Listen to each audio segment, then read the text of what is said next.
running short of words right now, but I cannot afford this because I have to speak. Thank you so much for all the love, for all the warmth. Thank you for accepting me. Thank you very much.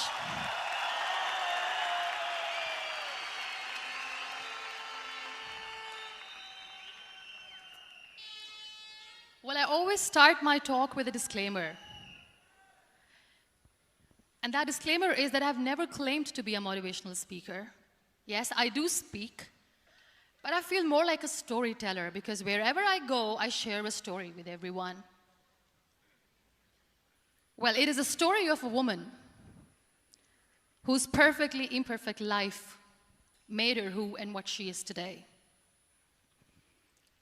It's the story of a woman who, in pursuit of her dreams and aspirations, made other people realize that if you think that your life is hard and you're giving up on that because you think your life is unfair, think again.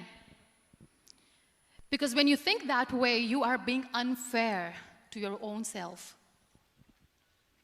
It's the story of a woman who made people realize that sometimes problems are not too big. We are too small because we cannot handle them.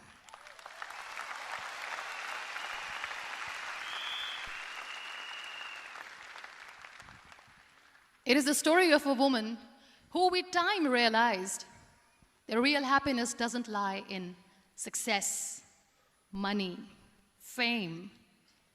It lies within. Real happiness lies in gratitude.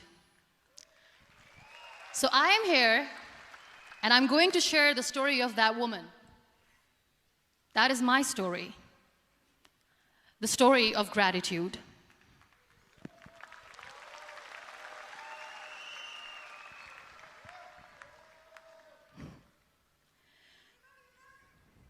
I love you too. I love you all.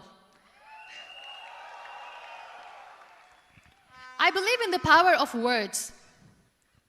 Many people speak before they think. But I know the value of words. The words can make you, break you, they can heal your soul, they can damage you forever. So I always try to use the positive words in my life wherever I go. They call it adversity, I call it opportunity. They call it weakness, I call it strength. They call me disabled, I call myself differently abled. They see my disability. They see my disability, I see my ability. There are some incidents that happen in your life, and those incidents are so strong that they change your DNA. Those incidents or accidents are so strong that they break you physically. They deform your body, but they transform your soul.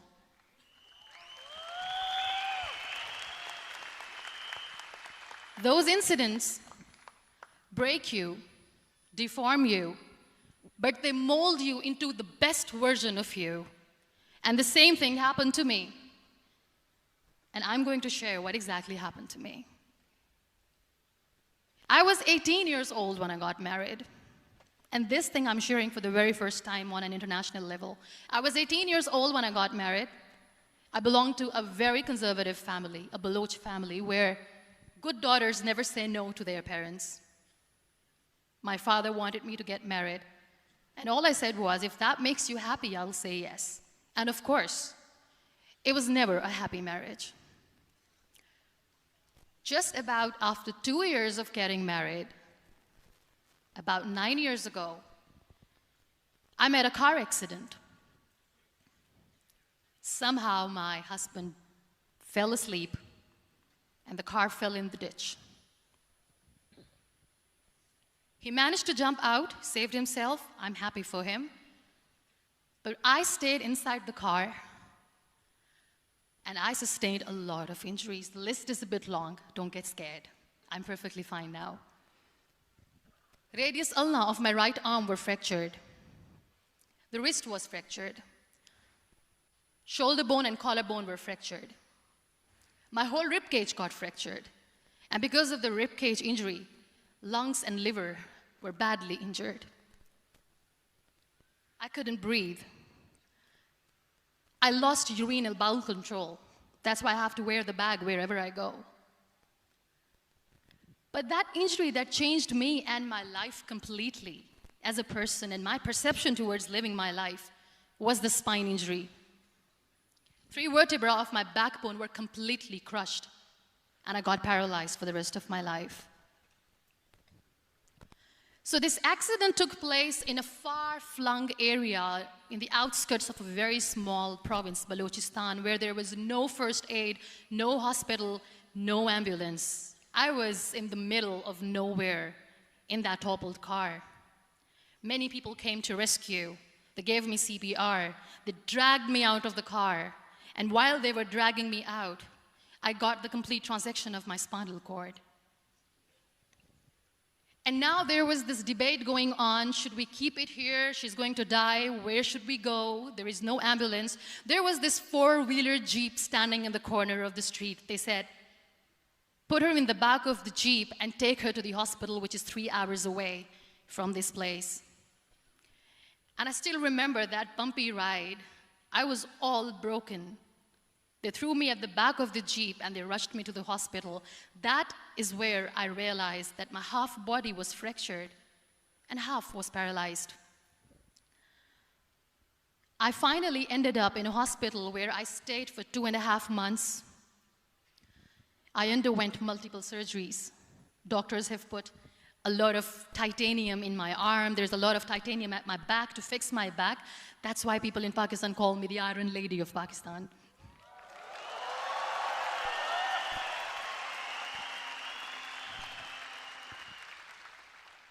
Sometimes I wonder how easy it is for me to describe all this all over again. And somebody has rightly said that when you share your story and it doesn't make you cry, that means you have healed.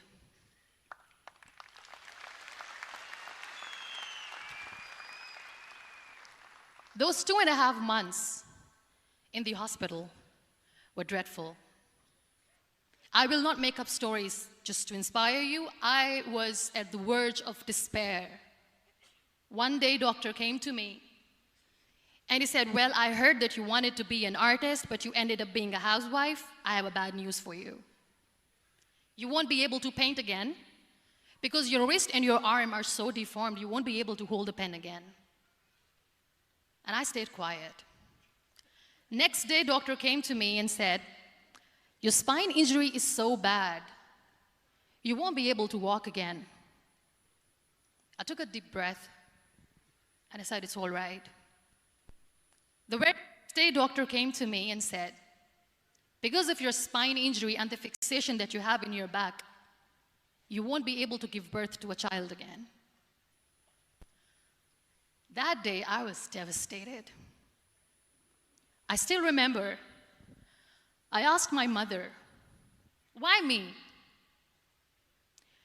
And that is where I started to question my existence. Why am I even alive? What's the point of living? I cannot walk, I cannot paint, fine. I cannot be a mother. And we have this thing in our heads, being women, that we are incomplete without having children. I am going to be an incomplete woman for the rest of my life. What's the point? People are scared. They think I will get divorced. What is going to happen to me? Why me? Why am I alive?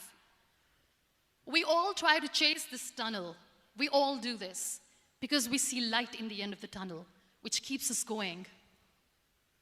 My dear friends, in my situation, there was a tunnel that I had to roll on, but there was no light. And that is where I realized that the words have the power to heal the soul. My mother said to me, this too shall pass. God has a greater plan for you. I don't know what it is, but He surely has.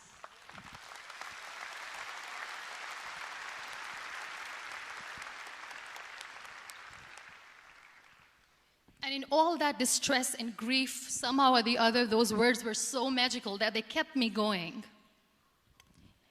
I was trying to put that smile on my face all the time, was hiding. It was so hard to hide the pain, which was there. But all I knew was that if I will give up, my mother and my brothers will give up too. I cannot see them crying with me. So what kept me going was, one day I asked my brothers, I know I have a deformed hand, but I'm tired of looking at these white walls in the hospital and wearing these white scrubs. I'm getting tired of this. I want to add more colors to my life. I want to do something. Bring me some colors. Bring me some small canvas. I want to paint. So the very first painting I made was on my deathbed, where I painted for the very first time. It was not just an art piece or just my passion. It was my therapy. What an amazing therapy it was. Without uttering a single word, I could paint my heart out. I could share my story. People used to come and say, what lovely painting, so much color. Nobody could see the grief in it. Only I could. So that's how I spent 2.5 months in my hospital, crying, never complaining or whining, but painting. And then I was discharged, and I went back home. And I went back home, and I realized that I have developed a lot of pressure ulcers on my back and on my hip bone. I was unable to sit. There were a lot of infections in my body, a lot of allergies. So doctors wanted me to lie down on the bed straight for not 6 months, for not 1 year, for 2 years. I was bedridden, confined in that one room, looking outside the window, listening to the birds chirping, and thinking maybe there will be a time when we'll be going out with the family and enjoying the nature. That was the time where I realized how lucky people are, but they don't realize. That is the time where I realized that the day I'm going to sit, I'm going to share this pain with everyone to make them realize how blessed they are, and they don't even consider them lucky. There are always turning points in your life. There was a rebirth day that I celebrated. After 2 years and 2.5 months, when I was able to sit on a wheelchair, that was the day when I had the rebirth. I was a completely different person. I still remember the day I sat on the wheelchair for the first time, knowing that I'm never going to leave this, knowing that I won't be able to walk for the rest of my life. I saw myself in the mirror, and I talked to myself. And I still remember what I said. I cannot wait for a miracle to come and make me walk. I cannot sit in the corner of the room crying, cribbing, and begging for mercy because nobody has time. So I have to accept myself the way I am. The sooner, the better. So I applied the lip color for the first time.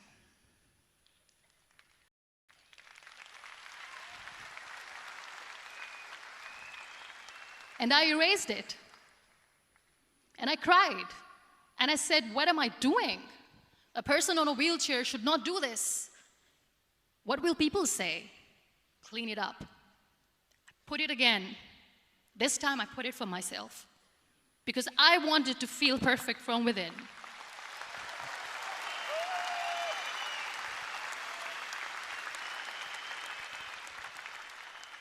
And that day I decided that I'm going to live life for myself.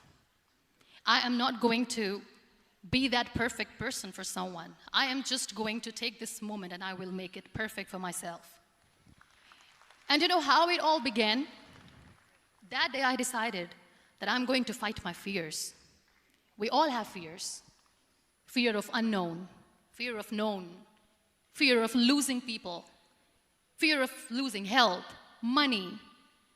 We want to excel in career, we want to become famous, we want to get money. We are scared all the time. So I wrote down one by one all those fears, and I decided that I'm going to overcome these fears one at a time. You know what was my biggest fear? Divorce. I couldn't stand this word. I was trying to cling on to this person who didn't want me anymore, but I said no. I have to make it work. But the day I decided that this is nothing but my fear, I liberated myself by setting him free. And I made myself emotionally so strong that the day I got the news that he's getting married, I sent him a text that I'm so happy for you and I wish you all the best. And he knows that I pray for him today.